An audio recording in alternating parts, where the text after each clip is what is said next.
안녕하세요. 대건남자입니다. 9월 둘째 주 일정을 말하기 전에 정말 그분들의 머릿속에는 뭐가 들었는지, 본인들의 돈을 지키기 위해서겠죠. 많은 분들에게 말씀을 드리고 싶습니다. 한국의 비중을 100% 들고 계시다면 분산을 하셔야 됩니다. 왜냐하면 저 사람들은 절대 바뀌지 않을 것이기 때문인데요. 본인의 돈을 지키기 위해서는 저렇게 무식이 통통 튀는 행동들을 지속할 것이니까 한국 시장을 장기 투자한다는 생각은 버리시고 분산 투자를 했으면 하는 바람을 말씀을 드리면서 9월 둘째 주 일정에 대해서 시작해 보도록 하겠습니다.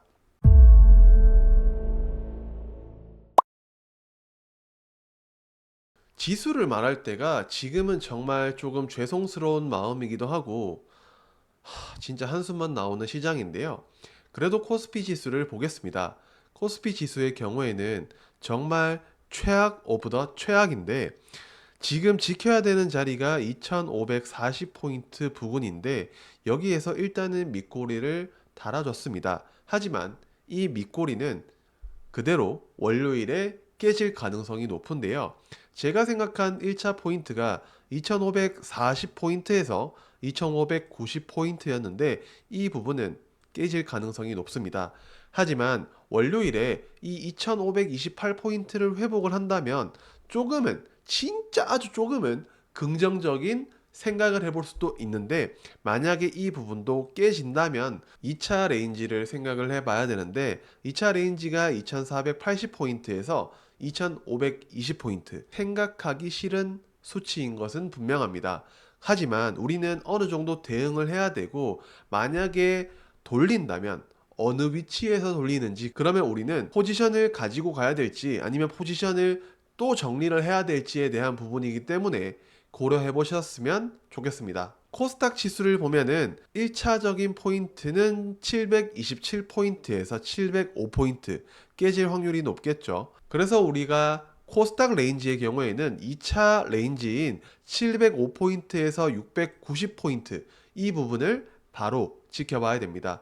생각하기 싫은 수치이긴 하지만 코스닥 시장이 조금 더 하락할 확률이 높다고 생각을 하는데, 그 이유는 저 PBR과 같은 정책 관련 섹터가 없기 때문에 2차 전지, 반도체, 바이오 할 것 없이 빠질 가능성이 높기 때문에 바로 2차 이 레인지를 봐야 된다고 생각하는 이유기도 합니다. 일정이 뭐가 중요하나 라고 할 수 있는데, 만약에 지수가 돌려준다면, 그리고 방어적인 역할을 해줄 만한 기업들은 어떤 게 있는지 살펴보기 위해서 일정을 말씀드리도록 하겠습니다.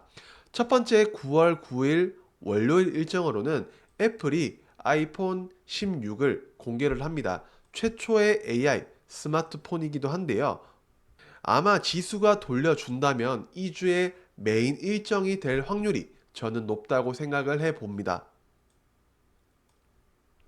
새로운 아이폰의 출시, 그리고 그 내용에는 애플의 최초 스마트폰, 이런 부분에 있어서 소비자들의 관심을 끌 확률이 굉장히 높습니다. 그렇기 때문에 우리는 관련주를 체크를 해봐야 되는데요. 첫 번째는 선익 시스템, 삼성 SDS, 여기서 끊고 브리지텍, 인터플렉스는 소형주기 때문에 지금은 조심을 하셔야 되고, 그래도 돌려준다면 대형주인 LG이노텍이나 삼성전기는 봐야 되지 않을까라는 생각입니다. 두 번째 일정으로는 NC소프트의 군주의 여정 신작 공개가 있는데요.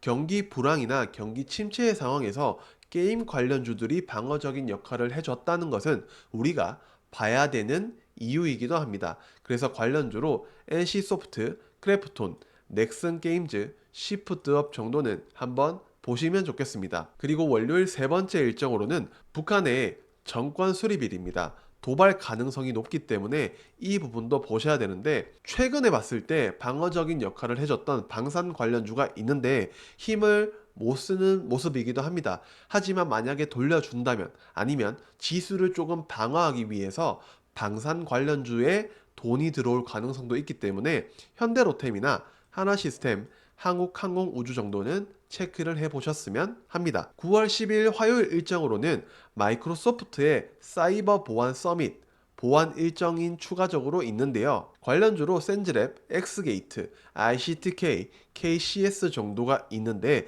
선반영 가능성이 있습니다. 저번 주에 이미 많이 올랐는 부분이 있기 때문에 되도록이면 이 일정에 대해서는 조금 조심을 하셨으면 좋겠습니다. 두 번째는 미국의 해리스, 트럼프의 TV 첫 대선 토론이 있습니다. 관련주로 먼저 봐야 될 것은 한국 BNC, 오성첨단소재, 그리고 현대로템, 한화시스템, 한국항공우주, 해리스와 트럼프 관련주로 나뉘기 때문에 시장이 과거에 안 좋았을 때 이런 움직임들이 굉장히 강했던 그런 부분을 기억하면서 보셨으면 좋겠습니다.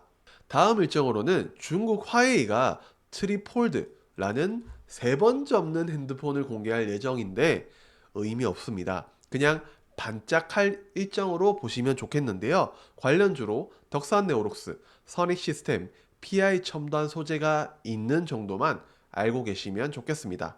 9월 11일 수요일 일정은 중요한 지표들이 발표가 되는데요. 첫 번째는 미국의 주간 NBA 모기지 신청 건수가 8시에 있고, 두 번째는 미국의 8월 소비자 물가지수 CPI 발표가 있습니다. 저는 이 지표 발표가 가장 중요한 지표라고 생각이 들기 때문에 저녁 9시 30분에 발표되는 지표 발표를 주목하셨으면 좋겠습니다. 다음은 한국의 8월 고용 동향이 발표가 되는데 이 부분은 사실 크게 의미가 없다고 생각을 합니다. 그래서 이 일정과 이 일정 두 개를 중요하게 보셨으면 좋겠는데 불확실성이 높기 때문에 이전에 사실 다음 주는 우리가 어떤 액션을 취한다기보다는 웅크려 있어야 된다고 말씀을 드리는데요. 괜히 까불었다가 계좌가 더 망가질 가능성이 있기 때문에 또 죄송하지만 조심하라는 말씀을 드릴 수밖에 없을 것 같습니다. 9월 12일 목요일 일정은 정말 중요한 지표 중에 하나인 미국의 주간 신규 실업수당 청구 건수가 저녁 9시 30분에 동시에 8월 생산자 물가지수 PPI가 저녁 9시 30분에 동시에 발표가 되기 때문에 중요한 지표 발표인 만큼 또 움크려 있어야 됩니다. 다음은 한국의 선물 옵션 동시 만기일이기도 한데요. 불확실성이 안 그래도 있는데 이 부분이 더 강하게 작용할 확률이 높기 때문에 체크를 하셔야 됩니다. 그리고 금융감독원이 국민연금 기업 지배구조 논의를 하는데 뭘 자꾸 이런 한숨밖에 안 나옵니다. 9월 13일 금요일 일정으로 가보면 저는 유럽 종량학회 에스모가 있는데 별표 2개라고 한 이유는 뭐냐면 9월 둘째 주에 메인 일정 중에 하나기도 한데 바이오 제약 분야의 세론 가능성이 될 일정이 높다고 생각을 하기 때문에 별표 2개라고 꼽아봤고요. 과거 데이터 상에서 9월 중순 정도를 끝으로 약 한 달간의 조정기가 나왔고 약 한 달 정도 뒤에 다시 상승세를 보여주는 바이오 제약 분야의 섹터로 볼 때 세론에 대한 가능성을 충분히 생각을 해봐야 되는 일정 중에 하나라고 생각이 듭니다. 너무 많은 사람들이 바이오를 찬양하기 시작했다는 점은 주의를 하기에 충분한 부분이라고 생각이 듭니다. 하지만 관련주로 우리가 봐야 될 것은 유한양행, 셀트리온, HLB, ABL 바이오, 리가켄 바이오, 루닛 정도를 체크를 해봐야 되는데 지금은 신규로 어떤 액션을 취해야 될 때가 아니라 기존에 가지고 있는 사람들이 이렇게 오르면 일단은 비중 조절을 어느 정도 하면서 현금을 가지고 가야 되는 상황이기 때문에 말씀을 드리는 겁니다.